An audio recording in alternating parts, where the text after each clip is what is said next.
نبی کریم صلی اللہ علیہ وسلم نے فرمایا ایک دن جنت اور جہنم کا آپس میں مباحثہ ہو گیا۔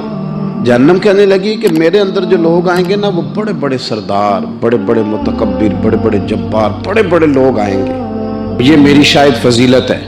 تو جنت نے جواب میں کہا کہ میرے اندر تو غریب اور فقیر لوگ ہی آئیں گے، میرے اندر تو وہ لوگ آئیں گے جو دنیا میں بظاہر بڑے بڑے نہیں تھے، فقراء، مساکین، یتامہ، یہ اکثر ہوں گے۔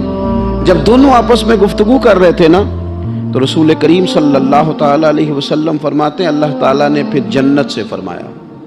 اللہ نے جنت سے فرمایا کہ تو میری رحمت ہے اور میں اپنے بندوں میں سے جس پر رحمت کروں گا نا تیری صورت میں اس پر رحمت کر دوں گا۔ اور رب کریم نے ارشاد فرمایا جہنم سے کہ تو میرا عذاب ہے، تو میں اپنے بندوں میں سے جس کو چاہوں گا تیرے ذریعے عذاب دے دوں گا، لیکن بھار میں تم دونوں کو ہی ڈالوں۔